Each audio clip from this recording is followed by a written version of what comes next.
Je m'appelle Aurélie, j'ai 35 ans, je suis en couple depuis 12 ans avec mon mari, JB. Alors on est parents de 2 petites filles.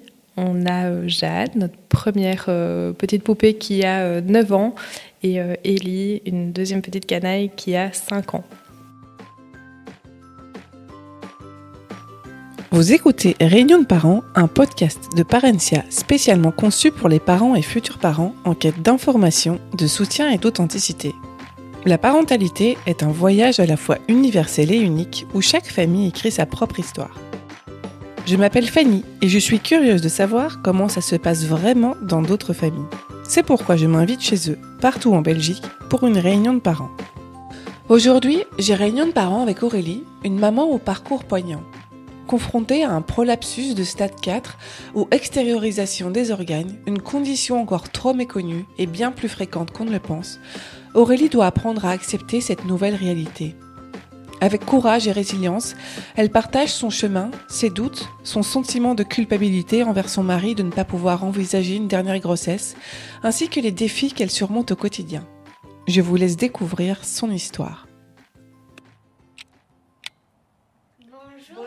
Bonjour Ellie, bonjour les filles. Bienvenue chez nous. Merci.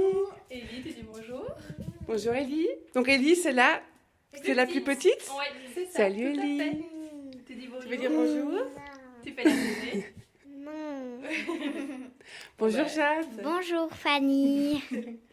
Merci de m'accueillir chez vous. Avec grand plaisir. Merci à toi de venir chez nous. Je t'en prie. Rentre. Merci. Je peux installer mon matos là-bas? Bien sûr, je t'en prie. Où tu veux, où t'as le plus facile. Ok. Alors pour préparer cette réunion de parents, j'ai moi aussi préparé mon devoir et mes synthèses. Le prolapsus, également connu sous le nom de descente d'organes, est une condition où les organes pelviens, comme la vessie, l'utérus ou le rectum, descendent de leur position normale en raison d'une faiblesse des muscles et des tissus de soutien. Bien que cela touche des millions de femmes à travers le monde, le prolapsus est souvent un sujet tabou. En Belgique, on estime qu'environ 30% des femmes qui ont accouché peuvent être affectées par cette condition, avec un risque accru chez celles ayant eu des accouchements vaginaux multiples ou des grossesses tardives. Face à ces défis, il est crucial de briser le silence et d'apporter un soutien aux femmes qui en souffrent, dont fait partie Aurélie. Et depuis quand sais-tu que tu as envie de devenir maman et de fonder ta petite tribu ? Alors, je pense qu'avant de me mettre en couple avec mon mari, j'avais pas spécialement envie d'être maman. Enfin, en tout cas, j'avais pas découvert que l'instinct maternel existait. Et puis, c'est vrai qu'au fur et à mesure de notre relation, je crois que ça arrivait quand même assez vite, je dirais après 1 an de relation, où je sais pas, il y a eu ce déclic et à un moment donné, je me suis dit, ok, c'est vraiment moi, je veux devenir maman parce que je suis sûre que lui, ce sera le papa de mes enfants. Est-ce que tu peux nous raconter ta rencontre avec le futur papa de tes enfants ? Alors, on se connaît depuis très très longtemps. On se connaissait de l'école via copains. Et puis, la vie fait qu'à un moment donné, on s'est retrouvés sur le chemin l'un de l'autre. Après des passés un peu douloureux chacun, la vie a fait qu'il fallait qu'on se recroise et qu'on puisse envisager de faire un petit bout de chemin ensemble. Donc voilà, je crois qu'on était hyper complémentaires et puis que finalement, quand c'est pas le bon moment, c'est pas le bon moment, mais quand ça l'est, la vie te dit que là maintenant, ça y est, tu peux envisager de faire ta vie avec cette personne-là. Et du coup, à partir de quand donc vous avez commencé à parler projet bébé ? Tu me dis que c'est assez rapidement. Ouais, alors moi, c'est vrai que de mon côté, ça avait arrivé assez rapidement. Lui, de son côté, c'était pas quelque chose spécialement qu'il envisageait si vite, si tôt. Après, ça a été à un moment donné un compromis, si on peut dire ça comme ça. C'était vraiment de se dire, ok, de son côté, lui, il ressentait que j'avais vraiment ce besoin-là. Et donc, du coup, on a d'abord un peu... lui, il avait cette envie, en tout cas, d'abord un peu vivre nous deux, d'avoir un vécu où on pouvait voyager, faire des choses, etc. Et puis, à un moment donné, on s'est dit, ok, allez, maintenant c'est go, on essaye, on verra quand ça arrivera, ça arrivera. Et après, ça a quand même mis une bonne année avant que Jade arrive. Et donc, finalement, ça nous a laissé quand même le temps de pouvoir, même si on se connaissait déjà, apprendre la vie à deux. Parce que finalement, il y en a qui diront qu'après un an, envisager un projet bébé, c'est rapide. Et puis finalement, quand tu sais que c'est la bonne personne, je pense que t'as pas envie de perdre de temps. Ouais, c'est ça, vraiment. Oui. Et puis, d'avoir envie aussi d'être parent jeune, entre guillemets, si on peut dire ça comme ça, et de vivre plein de choses le plus longtemps possible avec nos enfants. Et du coup, comment tu as appris que tu étais enceinte ? Je crois qu'un peu comme la plupart des gens, retard de règles. Je savais que je devais être règle à ce moment-là et je ne l'étais pas. Et donc, du coup, j'ai fait un test qui s'est avéré positif. Et du coup, tu l'as annoncé directement à JB ou tu as voulu lui annoncer d'une manière particulière ? Alors oui. Après, je crois que lui, il l'avait ressenti parce qu'il sentait que je n'étais pas vraiment la même. Et donc, du coup, j'ai fait le test. Et avant ça... prévoyante que je suis, ceux qui me connaissent le confirmeront, j'avais déjà préparé, alors mon mari est un grand fan du Standard, et donc, ouais, ça va pas plaire à tout le monde, excusez-moi, et donc ce que j'avais fait faire, c'est que j'avais une amie à l'époque qui était joueuse là-bas, et je lui avais fait faire un maillot avec marqué derrière félicitations au futur papa, et tous les joueurs avaient signé, et donc il était trop chouette. Ouais, et il était parti aider un ami à déménager. Et quand il est revenu à la maison, je lui avais posé sur le lit avec le test positif. Et donc voilà, ça s'est fait de cette manière-là. Et du coup, ça veut dire que tu avais déjà préparé le terrain et que tu avais déjà fait faire le maillot avant de savoir que tu étais enceinte ? Oui. Ah, ok. Ouais. Donc, tu n'as pas attendu tout ce temps-là de faire le maillot une fois que tu l'as appris, quoi. Tu avais déjà anticipé. C'est ça, tout à fait. En me disant, comme ça, même si ça n'arrive pas tout de suite, au moins, c'est prêt. Le jour où c'est positif, je peux lui annoncer directement. Ok. C'est ça. Et comment est-ce qu'il a réagi ? Alors, hyper ému, hyper content. Et en même temps, c'est vrai que je crois que, comme pas mal de papas, c'était de se dire ok, maintenant je sais que je vais devenir papa, mais tant que l'enfant est pas là ou que du moins je le sens pas bouger, etc., j'arrive pas à réaliser que ça y est, on se lance dans cette grande aventure de passer de 2 à 3 et de découvrir toutes ces joies de la paternité. Donc, mais oui, ému. Et toi, comment tu vis cette première grossesse ? Alors, cette première grossesse, hyper bien. Alors, un peu malade au début, comme tout le monde, des nausées, etc. Pas comme tout le monde. Hein. Oui, c'est vrai qu'il y en a qui ont cette chance de ne pas avoir ça. Mais je la vis hyper bien. Donc, une grossesse qui se passe super bien, avec, les petites nausées, la petite fatigue. Les petits mots traditionnels, mais oui, voilà, c'est classique. ça. Mais grossesse classique, en tout cas. Et comment se passe ton accouchement, du coup ? Nous, Jade ne voulait pas arriver et donc du coup on a dû provoquer. Donc on s'est laissé une semaine après terme du coup. Après terme, ouais. Et donc quand on a vu la gyné, on a fixé une date et on est rentré à l'hôpital le 8 décembre au soir pour accoucher le 9 décembre en soirée. Donc 24 heures de travail. Oui, c'est ça, ouais, presque 24 heures de travail. Et donc, du coup, là, pareil, on part, moi, je pars en tout cas hyper sereine à ce moment où on se dit, ok, c'est vrai que quand c'est programmé, tu le vis différemment parce que tu te dis, ok, elle n'a pas voulu arriver, donc je sais qu'à partir de cette date-là, elle va arriver et je vais découvrir l'enfant que j'ai porté pendant un peu plus de 9 mois, du coup. Et comment tu vis cette dernière semaine où elle est censée arriver, elle n'arrive pas ? Est-ce que c'est pas trop lourd à porter d'un point de vue physique ou est-ce que tu n'avais pas trop de maux de dos Physiquement, si. Hein, à la fin, tu sens que tu es au bout et en plus, tu as quand même ce moment où tu te dis purée, là, ça fait déjà 9 mois que je l'attends, elle n'a pas envie d'arriver. Donc la dernière semaine est vraiment très, très longue. Et oui, les petits maux de dos et la fatigue qui est quand même beaucoup plus intense où tu sens que, oui, effectivement... Même si tu ne prends entre guillemets que 10 kilos, tu as quand même ton ventre à porter. C'est pas toujours évident. Et alors oui, vraiment, ce côté où tu te dis, bon, allez, là maintenant, c'est bon. Il est temps que tu arrives parce qu'on n'a qu'une seule hâte, c'est de te découvrir et de mettre un visage sur le prénom qu'on t'a choisi. Donc cette semaine était quand même longue, j'avoue.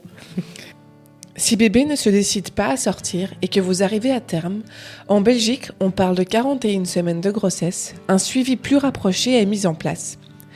Des monitorings sont effectués tous les 2 jours pour vérifier le rythme cardiaque de bébé et le niveau de liquide amniotique.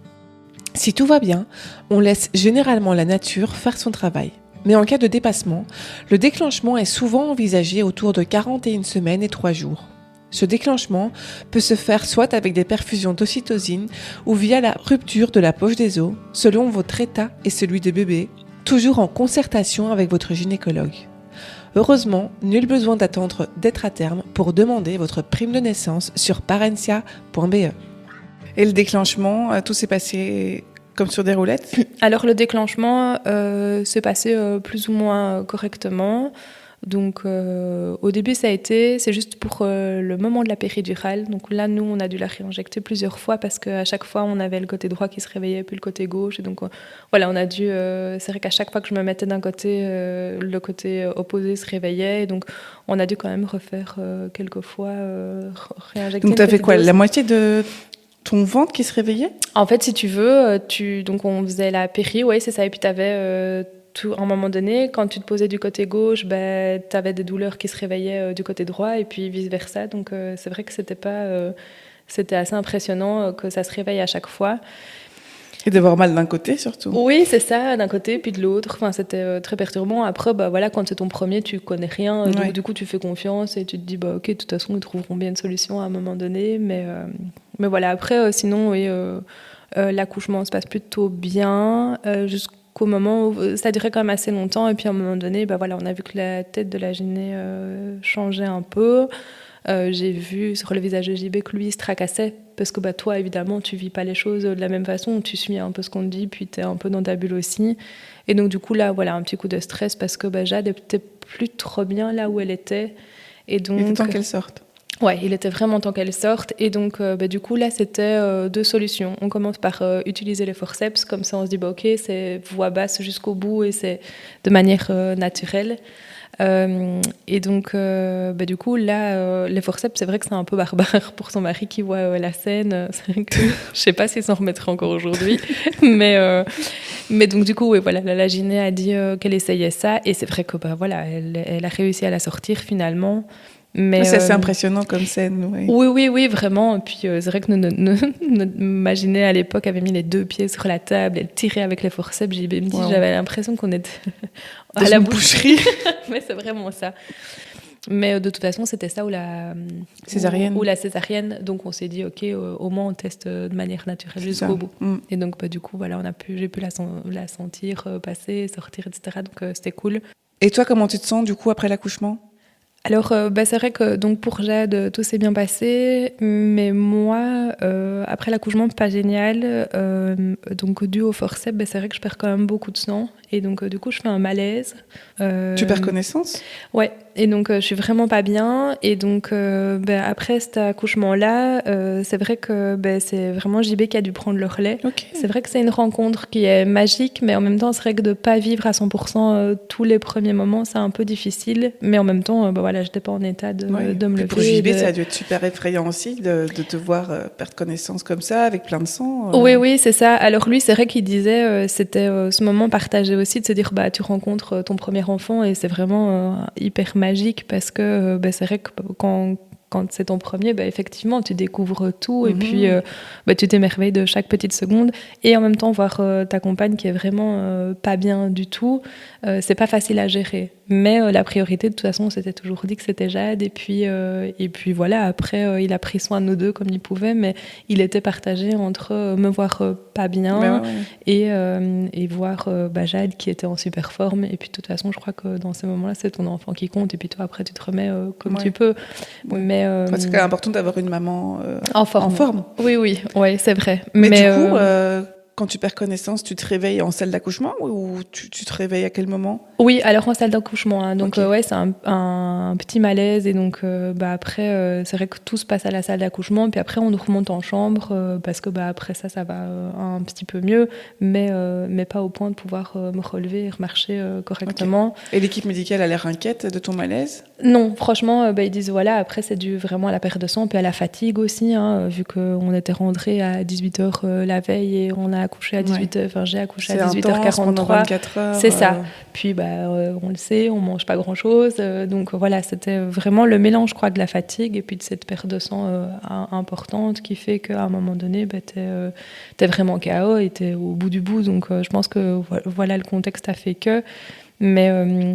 Mais pas inquiète, parce que je pense que c'est vrai que l'équipe qu'on avait, en tout cas, a été géniale, gère super bien, et donc tu sens que tu es bien entouré. Ouais, je crois que beaucoup. Ouais, ça fait beaucoup, et je crois que ça rassure aussi ton compagnon à ce moment-là de se dire, ok, je suis en panique pour les deux. T'es entre des bonnes mains, quoi. Mais c'est ça, ouais, c'est ça. Et après, quand on remonte en chambre, évidemment, hyper fatigué, et pas possible de me mettre debout ni de rien faire. Et du coup, suite à cette hémorragie, à cette grosse perte de sang, est-ce que tu as eu un suivi Oui, hein, alors quand c'est comme ça, nous on était à la limite entre devoir te rebooster en fer et devoir te rebooster en poche de sang. Et donc du coup, moi, ça a été vraiment traitement en fer pendant toute la semaine et puis un suivi à la maison. Mais donc, le deal, c'était vraiment, tu peux rentrer à la maison si tu arrives à faire une quinzaine de pas dans le couloir. Donc mon challenge de cette semaine-là, c'était d'essayer. Moi, le premier jour, ça n'a pas été, mais voilà, à la fin, il sentait aussi que j'avais envie de rentrer à la maison et de pouvoir vivre notre nouvelle vie à trois. Et donc, du coup, voilà, les quelques pas ont été. Et comment tu vis cette période où ce séjour est un petit peu prolongé et n'était pas forcément prévu dans tes plans? Est-ce que ça joue sur ton moral et sur le fait d'être nouvelle maman, ou est-ce que tu surfes juste sur la vague Si, au début, c'est vrai que quand c'est pas du tout comme t'en avais rêvé, c'est vrai que c'est un peu difficile. Et en même temps, je me dis que c'était génial parce que ça a permis à JB de devenir papa immédiatement, finalement. Et moi, de le découvrir dans ce rôle-là, de ce point de vue, de ce lit d'hôpital, c'était génial parce que je l'ai vu s'épanouir, à donner les premiers bains et à gérer comme j'en avais toujours rêvé. Donc oui, c'était finalement... Ça n'a fait que confirmer ce que tu avais imaginé de JB en tant que papa. Ouais, vraiment, tout à fait. Et du coup, quand vous rentrez à la maison, est-ce que c'est de nouveau un nouvel équilibre à trouver, ou vous êtes dans la continuité de ce que vous aviez commencé à établir à l'hôpital? On est dans la continuité. Et du coup, comme tu es restée hospitalisée plus longtemps, est-ce que ton congé maternité est prolongé aussi, du coup? Alors moi, à l'époque, je travaillais pas. Et donc, du coup, c'est vrai que j'ai pris le travail bien après. Jade venait seulement d'avoir 1 an. Donc, c'est vrai que pour ce cas de figure-là, je ne sais pas du tout s'il aurait été prolongé ou pas, mais je ne pense pas. Alors, intéressons-nous quelques instants au congé de maternité en cas d'hospitalisation prolongée. Le congé de maternité pour la maman commence dès la naissance de l'enfant, que la maman soit hospitalisée ou non. Si elle est hospitalisée après l'accouchement, son congé continue de courir pendant toute la durée de son séjour à l'hôpital. En cas d'hospitalisation prolongée, le papa ou le partenaire peut prendre le relais en utilisant les jours de congé de maternité non utilisés, mais cela ne suspend pas le congé de la maman, qui reste actif dès la naissance. Il est important de noter que le congé de maternité ne peut pas être reporté après la sortie de l'hôpital. En résumé, vous l'aurez compris, même si la maman est hospitalisée, son congé de maternité débute dès la naissance de l'enfant et continue pendant toute la période d'hospitalisation. Et combien de temps après la naissance de Jade, vous envisagez de faire un deuxième petit bébé ? Alors au début, on s'était dit, ok, on se laisse au moins le temps qu'elle arrive à l'école et qu'on puisse profiter de ses premières années tous les trois et de pouvoir vivre pleinement chaque petit instant chaque première fois. Ouais, chaque première fois, c'est hyper important. Et puis on se dit, une fois qu'elle rentre à l'école, ce sera bien, elle sera plus autonome, entre guillemets, et on aura pris le temps de vivre ce qu'on avait à vivre. Et oui, Ellie arrive quand Jade a 5 ans. Donc après, c'est vrai que nous, pour Jade, on avait mis 1 an plus ou moins pour que je puisse avoir un test positif. Et Ellie, en fait, première fois, et c'était bon. Ellie est arrivée plus vite que ce qu'on pensait, mais c'était pour notre plus grand bonheur aussi, parce que finalement, quand on voit la différence d'âge maintenant, c'est génial. Mm-hmm. Et du coup, pour l'annonce à JB, est-ce que tu as fait signer le maillot du Sporting d'Anderlecht? Est-ce que ça peut être un joker, cette question? Parce qu'en cas de supporter du Standard, on ne peut pas parler du Sporting d'Anderlecht. Il n'y a pas de questions tabou dans notre podcast. Hein. Alors non, pas le Sporting d'Anderlecht. Cette fois-ci, ou alors je crois que pour ton premier, tu donnes tout, et puis pour ton deuxième, tu arrives avec ton test et tu dis, bon, allez, c'est bon, Je c'est lui envoie un positif. petit WhatsApp. Mais c'est vraiment ça. En fait, pardonne-moi, Ellie, ma chérie, je t'aime autant que Jade. Mais pour cette deuxième fois, c'était vraiment... ok, mon test est positif, donc tu vas être papa une deuxième fois et ça va être génial. Et comment il a réagi? Déçu de ne pas avoir le maillot du Sporting d'Anderlecht, du coup. Évidemment, je crois que c'est ce qui le marque encore aujourd'hui. Hyper content. Et comment se passe cette deuxième grossesse? Est-ce que c'est une copie de la première ou tu remarques des choses différentes? Non, alors ici, malade un peu plus longtemps pour Ellie. Et c'est vrai que on était partis pendant un mois aux États-Unis. Et alors là, les odeurs de nourriture, l'avion, les odeurs de nourriture, ça a été la cata parce que j'étais enceinte d'1 mois. Et en fait, c'était catastrophique. Vraiment, j'ai pas été top. J'ai malade. Et puis, oui, vraiment, c'est nausée constamment. Donc là, les 3 premiers mois, costaud. Mais après, nickel, quoi. Comme le premier. T'es suivie par le même gynéco que pour la première grossesse? Ouais, suivi par le même gynéco. T'es suivie par une sage-femme aussi ou c'est la gynéco qui fait l'intégralité des rendez-vous? C'est la gynéco qui fait l'intégralité des rendez-vous. Moi, Okay. J'avais pas de sage-femme. Alors, j'aurais pu, mais c'est vrai que c'était pas, en tout cas, mon envie à l'époque. Je m'étais vraiment dit, voilà, je me laisse porter et je le fais comme pour Jade jusqu'au bout. Et c'est vrai que vers la fin de la grossesse, Jade est arrivée une semaine après, Ellie est arrivée une semaine avant.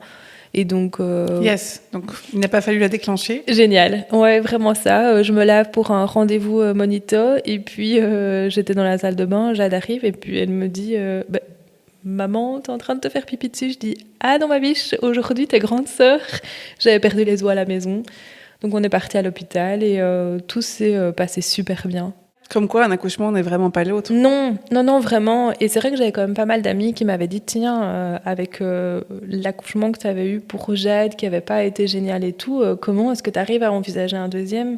Mais parce que j'avais vraiment cette idée-là en tête de me dire, ok, un accouchement n'est pas l'autre, comme tu viens de le dire. Et puis, si on reste sur une image négative, entre guillemets, alors on n'avance pas, quoi, tu vois. Et là, vraiment, le but, c'était de se dire, si, j'en veux un deuxième, donc quelle que soit la façon dont le premier s'est passé, on y va, on fonce, et puis de toute façon, t'es entouré, et les gens autour de toi savent ce qu'ils font. Donc, Et du coup, par rapport à ton premier accouchement où tu avais perdu beaucoup de sang, est-ce que pour ce deuxième accouchement, est-ce que tu as été plus observée, tu as eu plus de personnes autour de toi pour s'assurer que tu ne perdais pas trop de sang ou que tu ne fasses pas de malaise? non, ici vraiment, vu que tout se passait nickel, ça a été vraiment... Et alors, c'était marrant parce qu'on a eu 3 sages-femmes qui étaient les mêmes que pour Jade à l'époque. Ça, faut le faire. Oui, c'était vraiment... on s'est dit OK, et il y en a 2 qui se souvenaient de nous, et la troisième pas, après, elles en voient tellement que voilà.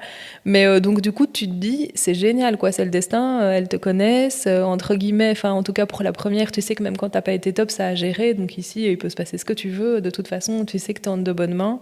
Et du coup, pour le premier accouchement, est-ce qu'on t'a expliqué pourquoi tu avais perdu autant de sang? Non, pas spécialement. Après, c'est vrai que je crois que dans ce rythme infernal, après, on n'a pas posé les questions, tu vois. Mais après, de ce qu'on a compris, en tout cas, c'était que c'était vraiment dû au forceps, parce qu'à un moment donné, ça travaille un peu plus, tu tires, et donc du coup, voilà, il y en a peut-être à qui ça n'aurait pas du tout le même, eu le même effet, pardon. Mais que chez toi, si tu es plus sensible, évidemment, tu réagis plus vite et plus abondamment, quoi. Et c'était pas en plein Covid que tu as accouché d'Ellie? Non, c'était avant Covid, Ellie. Okay. Ouais. Et toi, tu te remets facilement de ton accouchement? Alors, de celui d'Ellie, oui. Hein. Quand j'ai mon petit rendez-vous postpartum avec la gyné, ça va. Et puis, quelques temps après, je sens qu'il y a des petits trucs qui ne vont pas. Donc, je reprends rendez-vous juste par sécurité. Et comment tu sens qu'il y a quelque chose qui ne va pas? En fait, c'est bizarre, mais je crois que tu connais ton corps et qu'à un moment donné, tu te dis, oui, il y a des choses qui ne fonctionnent pas tellement. J'avais des petites lourdeurs dans le bas-ventre, comme pas mal de fatigue, alors que pourtant... alors oui, tu es fatiguée quand tu as un deuxième enfant, mais je sais pas, c'était pas la même fatigue. Et puis, Oui, je sais pas, tu sentais qu'il y avait quelque chose qui était pas génial, donc juste jouer la sécurité et se dire que tout est OK. Et du coup, ça, c'est avant ton suivi de kiné postnatal, déjà, que tu constates? Oui, c'est ça. Ok. Et donc, du coup, là, on envisage un suivi kiné. Et donc là, on le fait via sonde. Comme ça, on est sûr que, vu qu'avec les forceps, déjà, ça avait été comme pas mal distendu. On avait déjà retravaillé ça après Jade. Ici, on s'est dit, voilà, et maintenant, il y a eu quand même un deuxième dans ce passage-là. Donc, on refait avec sonde. La rééducation périnéale avec sonde est une des méthodes utilisées pour renforcer le plancher pelvien, surtout après un accouchement. On utilise alors une sonde vaginale reliée à un appareil qui mesure l'activité musculaire et envoie des stimulations électriques. Cette technique est souvent conseillée lorsque les exercices de rééducation classiques ne sont pas suffisants, notamment en cas de prolapsus ou d'incontinence. Cette rééducation est généralement réalisée par un kinésithérapeute spécialisé qui peut ajuster le traitement en fonction des besoins de chaque patiente. Et du coup, est-ce que tu as plus de séances qui sont planifiées que de la normale? Alors, je ne sais pas ce que c'est la normale, mais c'est vrai que oui, c'était quand même des séances qui étaient quand même intenses. Et j'en avais, je crois que c'était 2 fois par semaine, si je ne me trompe pas. Mais c'est vrai que ça remonte. Ok. Et après ces séances, on constate qu'il y a une amélioration? Alors, après ces séances, moi, je me dis, OK, voilà, j'ai retravaillé, tu vois, ce qui allait. T'en as combien plus ou moins des séances? J'aurais dit 25, mais... Ah, quand même. Oui, Ah ouais, mais après, je peux me tromper. Je ne sais plus exactement. Après ça, c'est vrai que je laisse un peu couler, parce que je me dis, OK, voilà, j'ai fait ce qu'il fallait, donc de toute façon, ça va aller, ce sera bien. Et donc... Et la kiné, elle te dit quoi à ce moment-là, quand tu as fini toutes tes séances? Elle te dit au revoir? Ou elle te dit, écoutez, on va quand même peut-être se revoir dans quelques mois? Oui, alors elle dit, voilà, on se reverra peut-être, parce que, voilà, on voit qu'on a bien travaillé, mais voilà, de toute façon, il faudra refaire un petit check-up chez la gynéco, et puis on verra un peu... pas alarmante, quoi. Ce qu'on envisage, mais pas alarmante, effectivement. Ok. Et du coup, c'est toi qui constates de nouveau que tu as des symptômes, ou tu sens toujours quelque chose qui cloche? Alors, c'est après. Donc, tu te remets au sport, tu réessayes de faire des choses, et puis tu te rends compte que tu as quand même des petites incontinences qui commencent à être là, alors que tu n'avais pas ça avant, que tu as toujours ces douleurs dans le bas-ventre où ça tire, que tu as une grosse fatigue. Et donc, voilà, tu te dis, OK, pareil, ça va passer à un moment donné. J'ai eu 2 enfants, tu vois, j'ai fait ce qu'il fallait. Et puis un jour, moi, c'était dans ma douche, donc je prends ma douche, je me lave et je me rends compte qu'il y a quelque chose qui cloche. Donc moi, vraiment, je commence donc je me lave aux gants et puis à un moment donné, je me dis, non, à un moment donné, il faut que je puisse checker de par moi-même. Et donc, du coup, en fait, je sens que quelque chose dépasse de mon vagin. Et donc, du coup, là, je m'inquiète quand même vraiment. Parce que tu comprends pas, tu te dis que c'est pas normal, que ça doit pas arriver. Plus, tu paniques, en fait, quoi. Ouais, vraiment. Plus ces grosses incontinences et tout ça, où tu te dis, OK, j'ai 33 ans à l'époque, je sais pas comment ça va aller. Et donc là, moi, j'appelle Il y a combien de temps à la grosse louche entre donc tes séances de consultation chez la kiné et ce moment-là? Allez, j'aurais dit une bonne année. Ok. Tu vois, et puis après, moi, je prends rendez-vous je fais le choix d'aller chez une autre gynéco qu'on m'a recommandée. Du coup, un peu spécialisée en descente d'organes ou pas spécialement? En tout cas, en suivi, oui, c'est ça. Okay. En suivi postnatal. Oui, c'est ça, et plus particulier, tu vois. Voilà, je trouve que c'était important de pouvoir être bien suivi. Et donc, du coup, je prends contact. Alors, normalement, cette gynécologue ne voulait plus de nouveaux patients. Et puis, par chance, j'explique ma situation. Et donc là, elle me dit qu'effectivement, c'est une descente d'organes. Alors, au début... Elle t'a pris assez rapidement? Oui, vraiment, je crois qu'elle a senti l'inquiétude. Et puis qu'elle s'est dit, OK, je ne peux pas la laisser en souffrance non plus. Et donc, du coup, on en discute beaucoup. C'est vrai qu'au début, c'était un stade... Donc elle confirme bien la descente d'organes? Oui, elle confirme bien la descente d'organes. Et puis on est sur un stade 2 au début qui passe vite en stade 4. Et donc du coup, c'est vrai que... En fait, au début, tu y dépasses un peu, puis à la fin, il dépasse quand même vraiment beaucoup. Et donc au-delà du fait que ce soit pas agréable à vivre et que tu aies des douleurs, de la fatigue, etc., dans ta vie intime, c'est pas évident non plus, hein, on va pas se mentir, c'est pas des choses qui sont hyper faciles à vivre. Et puis pour s'accepter aussi, où tu te dis ok, je suis jeune, j'ai ça qui dépasse, et puis tu te fais t'es super jeune pour avoir ça. Oui, sûr. Oui, 31 ans à l'époque, c'est ça. Parce que parfois on parle de descente d'organes, mais on te dit que ce sera quand tu seras plus vieille, oui, que tu c'est 50, ça. 60 ans. Oui, c'est ça. Oui, ici évidemment, c'est vrai que quand moi j'avais été, la gyné m'avait dit oui, en général, Vous n'êtes pas mon type de patiente. Non, quoi. pas du tout. Oui, c'est ça. C'est plus à l'âge après la ménopause, tu vois. Donc ouais, c'est ça. Et donc. Et une fois qu'elle dresse le constat, est-ce qu'elle t'envoie faire des examens complémentaires? Ouais, alors une fois qu'elle dresse le constat, j'ai un rendez-vous chez l'uro, parce qu'en général, c'est les uros qui traitent ça, qui opèrent de ça, en tout cas. Et donc, du coup, on me renseigne une uro, et donc je vais en première consultation et on discute un peu de ce qu'on peut faire. Et entre les deux rendez-vous, est-ce qu'on te demande de rester alité ou tu peux quand même continuer à rester debout, à marcher, pas faire d'activité physique, je suppose. Mais... Ouais, c'est ça. Donc oui, hein, tu peux. Moi, j'ai continué à travailler, j'ai continué. Okay. Alors, je pouvais pas porter trop lourd, donc pas porter les filles, évidemment, pas faire de sport. Et donc, c'était vraiment au maximum. Oui, c'est ça. Okay. Mais oui, ça te douchait, tout ça, tu pouvais, mais c'était vraiment réduire le maximum les activités. Les efforts, parce que ça pouvait faire descendre. Ouais, c'est ça. Et du coup, donc, tu as rendez-vous chez l'urologue qui te fait faire un examen ou deux. Oui, c'est ça. Alors, je sais plus précisément. Hein. J'avoue que il y a des moments où c'est comme si tu t'occultais un peu ce cheminement. Et donc, on en discute. Elle me laisse quand même. Donc, on parle d'opération.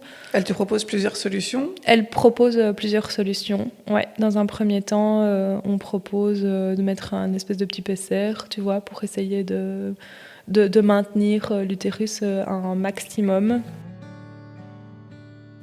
Le PCR est un dispositif médical en silicone souvent utilisé pour gérer les symptômes liés au prolapsus ou descente d'organes. Il se présente sous plusieurs formes, dont la plus courante est celle d'un anneau et est inséré dans le vagin pour maintenir les organes comme la vessie ou l'utérus qui auraient tendance à descendre. C'est une solution pratique pour les femmes qui souhaitent éviter une chirurgie ou pour celles qui ne peuvent pas être opérées. Concernant la durée, le PCR peut être une solution temporaire ou à long terme selon les besoins et l'évolution de la situation. Il est important d'en discuter avec votre médecin pour trouver la solution la plus adéquate à votre situation. Malheureusement pour Aurélie, le PCR n'était pas une option en raison d'une double descente d'organes. Alors comment a-t-elle surmonté cette nouvelle épreuve ? Mais du coup, donc il y avait le PCR qui était envisagé et quelles autres possibilités restaient ? Alors, il y avait le PCR, il y avait la mise d'un filet et l'extraction de l'utérus. Et donc, du coup, c'est vrai que nous, on en discute beaucoup, hein, parce que tu te dis toujours, ok, c'est génial, on s'est dit qu'on allait avoir 2 enfants et que tu n'en voulais pas de 3e. Après, c'est vrai que quand la vie, elle te ramène à la réalité, que tu ne sais pas trop si finalement tu en voulais 3 ou que tu n'en voulais que 2, c'est vrai que tu dois quand même beaucoup réfléchir. Alors, tu as quand même cette culpabilité parce que tu te dis, oui, il y a des méthodes naturelles. Alors, nous, le PCR, c'était vraiment pas du tout quelque chose que moi, j'avais envie de vivre. Il faut savoir que tout ça se passe en période Covid, que donc, du coup, les rendez-vous sont pas évidents parce que t'as un suivi, mais t'as pas un suivi qui est le même que hors période Covid, et donc du coup tu n'as pas la possibilité. T'as le côté humain aussi que t'as en temps normal. De toute façon, inévitablement. Et puis il faut savoir que vu que j'étais hyper jeune, c'est que quand tu prends la décision de te faire retirer l'utérus parce que c'est la voie que nous on a choisie, finalement, tu dois signer une décharge. Quand tu signes ces documents-là, inévitablement tu culpabilises quand même parce que c'est genre on vous a proposé 3 solutions, vous avez choisi celle-là, mais vous êtes responsable d'avoir choisi celle-là. Ici, nous, vu que les 2 grossesses avaient quand même été géniales, on se voyait pas vivre une dernière. Enfin, je parle en on parce que c'est vraiment, on a la chance avec JB de discuter beaucoup et d'avoir ces d'être transparent et de pouvoir chacun se dire voilà comment on vit la chose. Et on se dit voilà, avoir un troisième dans ces conditions, en se disant que il faudrait rester couché tout le temps alors que tu l'as pas été pour le premier, qu'il y aurait des risques, etc. Oui, c'est ça, c'est sans mesurer les risques pour toi. Oui, c'est ça. Et donc nous, alors du coup, on se dit ok, de toute façon, la vie elle est comme elle est maintenant. Vivre une grossesse à risque entre guillemets, on prend pas ça. On a 2 enfants derrière qui sont en super santé. Ouais. Après, voilà, t'as quand même cette culpabilité qui est là et c'est quand même pas évident à gérer au début, quoi. On va dire que vous aviez eu le choix d'en avoir 2, mais le fait de pas pouvoir dire non, j'en veux vraiment 2, pas 3, que ce soit la nature qui choisisse, pour vous, c'est compliqué à accepter. Oui, vraiment, parce que oui, t'en veux pas tout de suite 3. C'était pas du tout dans nos plans. Quand c'est la vie qui t'impose entre guillemets quelque chose, finalement tu revois tous tes plans parce que tout doit être décidé tellement vite que... D'ailleurs, justement, quand l'urologue vous a proposé ces différentes solutions, tu avais genre combien de temps pour te décider ? Ici, on a laissé 3 mois entre les deux, le temps de faire le point, de regarder un peu. Et moi, alors, du coup, après le rendez-vous uro, j'ai eu de nouveau un rendez-vous avec la gynéco. Est-ce que JB était là avec toi au rendez-vous ? Non, malheureusement. Donc chez l'urologue, par exemple, il n'était pas avec toi ? Non. Et chez la gynéco non plus. Ça, c'est dur, c'est quand même des moments où tu as besoin d'être soutenu, accompagné. Et oui, que se retrouver seul, ça rajoute une difficulté supplémentaire. Oui, tout à fait. Après, à chaque fois, on s'appelait, on discutait de ce qui avait été dit et tout ça. Après, franchement, j'ai vraiment eu beaucoup de chance que la gynéco, à l'époque, était vraiment géniale et qu'elle ait pu me rassurer dans les décisions et me dire que finalement, la décision que je prenais pour moi était bonne et qu'il ne fallait pas que je culpabilise. Après, tu culpabilises quand même.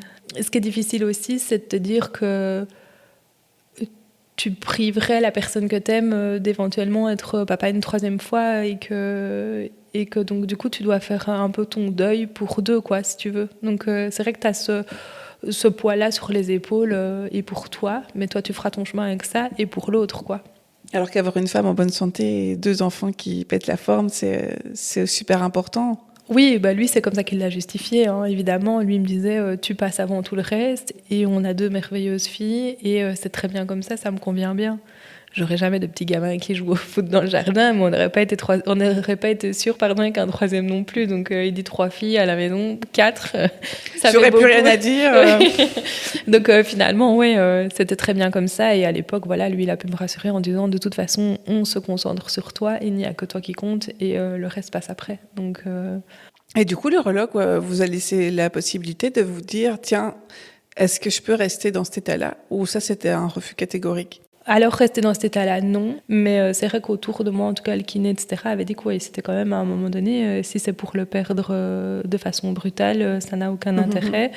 Mais c'était alors une solution temporaire, quoi. Un filet, et puis on détache le temps d'avoir un enfant ou des choses comme ça. Ou alors, grossesse à risque, etc. Et donc, du coup, nous, en faisant notre chemin, on s'était dit que c'était vraiment cette ligne-là à suivre. Mais rester comme ça, en tout cas, longtemps, on ne l'aurait pas fait. Et puis, de toute façon... C'est le confort de vie, quoi. Oui, c'est ça. Et puis, franchement, à un moment donné, tu ne te sens plus du tout femme. Hein. On ne va pas se mentir. Tu es gênée lors de tes rapports intimes parce que, c'est pas bien. Et puis, toi, sentir à chaque fois quelque chose qui dépasse comme ça, franchement, c'est pas du tout agréable. Et donc, je crois que quand bien même tu aurais pu rester comme ça des mois, voire des années, tu l'aurais quand même pas fait parce que... c'est pas vivable. Non, et puis il faut que tu puisses te ressentir bien dans ton corps, dans ta peau. Et une fois que vous prenez la décision, du coup, de l'opération, comment ça se passe ? Est-ce que ça s'enchaîne ? Est-ce que JB peut venir avec toi à l'hôpital ?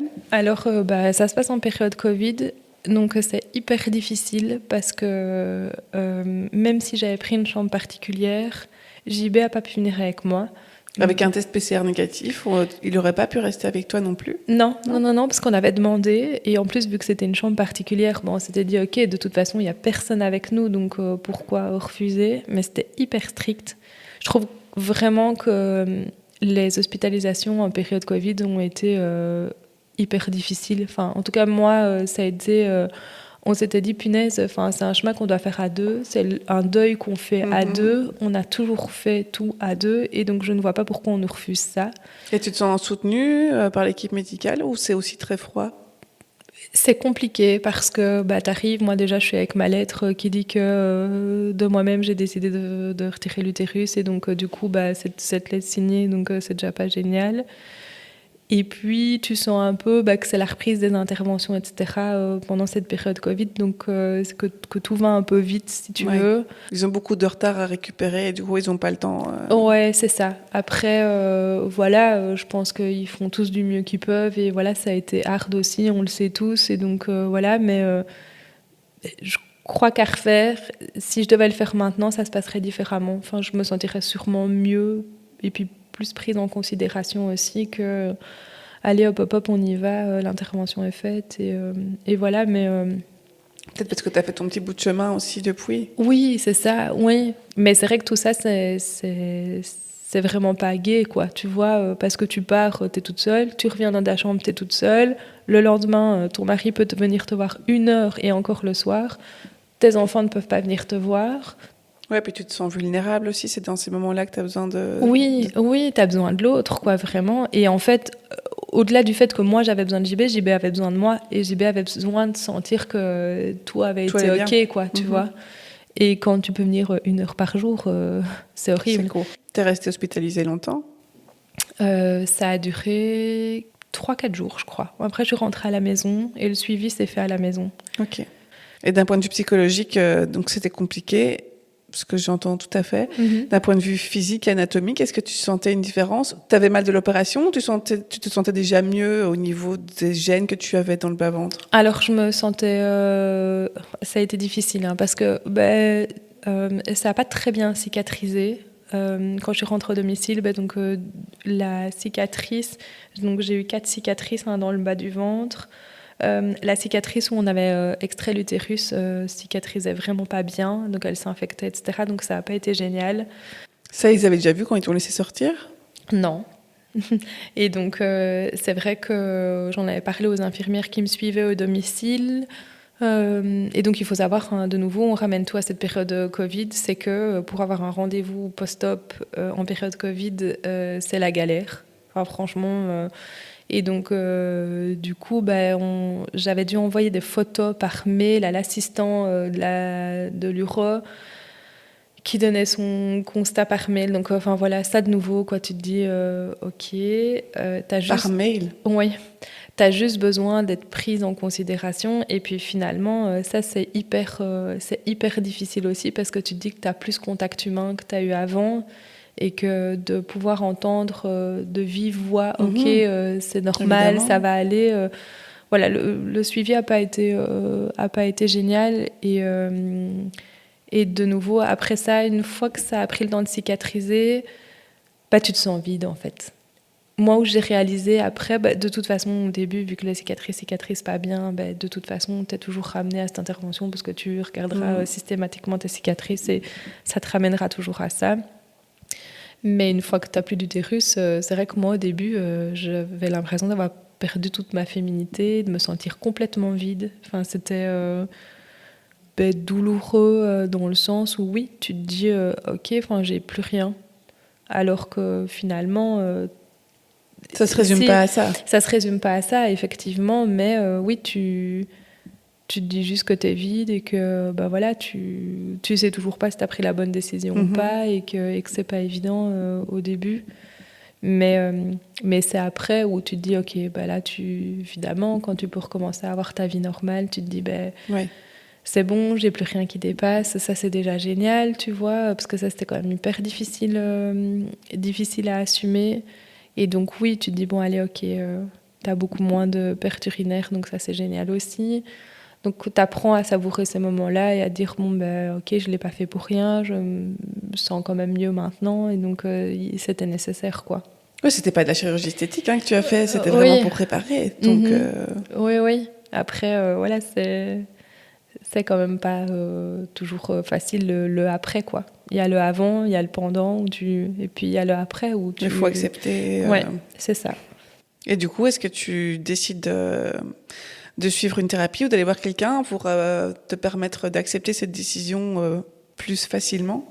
Non, c'est vrai que alors j'ai toujours tendance à un peu vivre les choses pour moi et donc du coup Non, on en parle beaucoup avec JB de nouveau parce qu'on se soutient là-dedans. Mais je décide pas d'aller voir quelqu'un. Je me dis que je vais arriver à surmonter ça toute seule et qu'à un moment donné, de toute façon, la vie, elle continue et on doit avancer, on n'a pas le choix, quoi. Mais alors, faire de soi une priorité, parfois, ça permet d'avancer plus facilement. Oui, c'est vrai. Et cette cicatrice, finalement, tu n'en as plus parlé. Est-ce que donc il a fallu rouvrir pour désinfecter Non, alors on était à la limite de devoir réinciser, recommencer. En fait, ce qu'il y avait eu, c'est que visiblement les agrafes avaient été retirées un peu trop vite et donc du coup, elles se refermaient pas correctement. Et donc du coup, après, on a mis des espèces de petits stéristrips, tu vois, qui referment un petit peu. Mais elle a quand même été encore douloureuse pas mal de temps après. Hein. Elle était hyper rouge. Quand elle a commencé à se refermer, elle était hyper rouge, hyper sensible. Et donc, oui, normalement, je pense, si je ne me trompe pas, on m'avait dit un mois d'arrêt de travail. Et j'ai quand même été à 6 mois d'arrêt de travail après cette intervention-là. C'est pas rien. Non, ça a été costaud, oui. Et tu as eu un suivi médical, du coup, pendant ces 6 mois ou pas spécialement? Non, alors j'ai eu une fois mon rendez-vous post-op qui s'est mis et donc là l'uro a dit oui, ça va plus ou moins cicatriser à un moment donné. Sinon j'ai eu l'infirmière qui venait au domicile de temps en temps. Ouais, mais ça reste des grosses opérations, donc je me dis tiens, peut-être qu'il y a des suivis spécifiques qui sont mis en place, même d'un point de vue psychologique. Hein. Oui, mais non, finalement. T'as assez vite laissé. Oui, alors après, est-ce que vraiment c'est la période Covid qui a fait que, ou est-ce que ça se passe vraiment tout le temps comme ça? Est-ce que ça a un impact dans ta vie de tous les jours? Ouais, juste des moments où parfois, effectivement, même quelques années après, tu revois un bébé ou des choses comme ça, où tu te dis, oh, voilà, toi, la page, elle est tournée, et c'est pas... Il y a déjà eu des moments où ça n'a pas été évident, mais parce que je crois que tu as des périodes dans ta vie où tu es plus fragile, et que donc, du coup, c'est parfois un peu plus difficile, et puis que tu te remémores ces instants-là. Sinon, c'est vrai que j'ai déjà eu quand même j'ai dû aller revoir une fois la gynéco parce que j'ai de nouveau été stressée, de me dire mince, j'ai l'impression qu'il y a de nouveau quelque chose qui se passe pas bien, et donc tu as cette inquiétude de dire punaise, finalement, est-ce que tout a été réalisé correctement? Et elle m'avait rassurée. Mais c'est vrai que dans ta vie de tous les jours, finalement, c'est juste que maintenant, tu n'es plus réglée. Donc, tu vis un peu... C'est quand même un côté positif. Ça, c'est quand même bien, j'avoue. C'est le point positif dans tout ça. Donc, tu ne te tracasses plus pour tout ça. Mais sinon, en dehors de ça, il n'y a rien d'autre qui fait que... Non. Quand tu fais du sport ou quand tu fais des activités physiques, tu n'as pas de gêne ou tu te sens pas bizarre Non. Alors, c'est juste que parfois, c'est marrant, mais en tout cas, alors oui, est-ce qu'après 4 ans, ton filet tient moins bien pour la vessie? Mais c'est vrai que moi, là, pour le moment, en refaisant plus de sport que d'habitude, j'ai de nouveau des pertes. Et donc, du coup, ça, je sais que c'est juste sûrement lié à plutôt la vessie que l'utérus. Mais pour le reste, c'est vrai que vu qu'il n'y a plus rien, il n'y a plus rien. Et donc, du coup, il n'y a pas vraiment de choses qui fait que ça a un impact dans ta vie tous les jours, quoi. Et du coup, est-ce que tu as encore un suivi gynécologique annuel? Alors, j'en ai pas annuel, mais maintenant, on m'a conseillé juste d'aller voir tous les 5 ans. Et est-ce qu'on t'a expliqué ce qui a causé ce prolapsus? Tu vois, avec... tu as fait tes séances de kiné postnatal, tu vois, on a fait l'exercice avec les sondes. Est-ce qu'on sait pourquoi est-ce que ça t'est arrivé à 31 ans? On ne sait pas. On ne sait pas? Non. Est-ce que du coup, c'est pas ça aussi qui est difficile à accepter, c'est de te dire, allez, pourquoi moi, à 31 ans, j'ai eu ça? Pas un sentiment d'injustice, je veux dire, quelque part. Vraiment, oui. Et puis, en plus, on peut pas dire que j'étais une grande sportive à l'époque, donc je mettais pas mon corps à rude épreuve non plus, au point de forcer et qu'on passe d'un stade 1 à un stade 4 à un moment donné, tu vois. Te battre contre quelque chose sur lequel t'as pas de pouvoir, c'est pas évident non plus, quoi.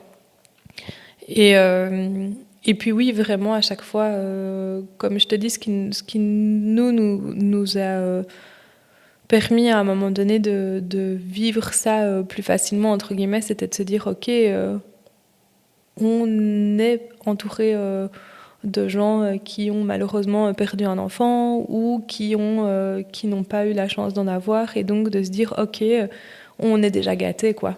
Est-ce que tu aurais un conseil pour une maman qui passerait par le même processus que toi? Alors, qu'est-ce que je pourrais lui dire? Si elle est déjà maman, de lui dire que elle a tout gagné de déjà avoir un enfant, qu'avec le recul, oui, on a un deuil à faire inévitablement sur quelque chose qu'on ne maîtrise pas parce que, comme on dit, on ne sait jamais ce que la vie nous réserve.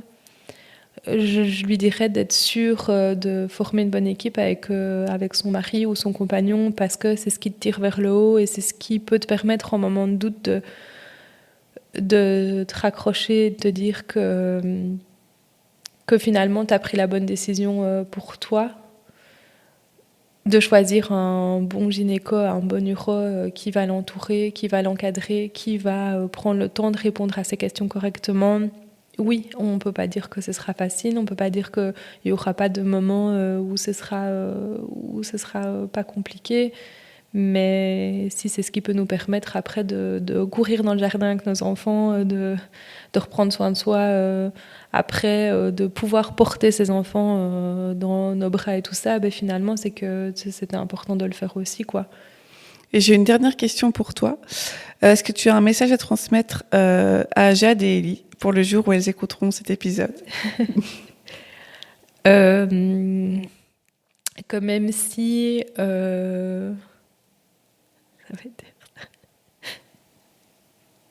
que même si on a l'impression aujourd'hui que c'est un peu difficile d'avoir dû s'arrêter à 2, même si on ne savait pas si on en voulait 3, que le plus beau cadeau que j'ai pu avoir, c'est L2. Je regrette rien du tout. Voilà, c'est le plus important finalement. Notre boucle à nous, elle est bouclée. Et j'aimerais leur dire que je les aime plus que tout. Et alors, si je peux quand même, un tout petit mot pour mon mari. J'allais te le demander aussi, mais tu as pris le temps. Si, je sais qu'il écoutera parce que lui aussi, ça n'a pas été évident et que parfois, on les oublie, ses compagnons de route qui nous aident à surmonter tout ça. C'est que j'ai vraiment eu de la chance que lui m'accompagne comme il l'a fait et qui m'accompagne encore maintenant quand j'ai des moments où c'est plus compliqué. Que voilà, on est 4, mais que finalement, c'est la plus belle équipe qu'on pouvait imaginer. Je pense que c'est une très belle façon de terminer cet épisode. À mon tour, Aurélie, je voudrais te remercier pour ta confiance et pour ton témoignage, ton authenticité et ta sincérité. Je suis très touchée que tu aies accepté de partager ton histoire. Et j'espère que tu te sentiras enfin légitime parce que tu le mérites, vraiment. Ton histoire, je pense qu'elle touchera beaucoup de mamans et de parents parce qu'elle est très touchante, tout comme toi. Donc merci beaucoup Aurélie. Et un grand merci à vous, chers auditeurs, d'avoir pris le temps d'écouter cet épisode de Réunion de parents, le podcast de Parentia, votre caisse d'allocation familiale. Nous sommes là pour simplifier votre administration familiale afin que vous puissiez consacrer plus de temps à l'essentiel, votre famille. Ne manquez pas notre prochain épisode et abonnez-vous à Réunion de parents sur votre plateforme de podcast préférée ou suivez-nous aussi sur Instagram, Réunion de parents _podcast pour rester à jour. Envie de rejoindre Parentia? C'est facile, simple et sans interruption de paiement pour vos allocations familiales. Retrouvez toutes les informations sur parentia.be.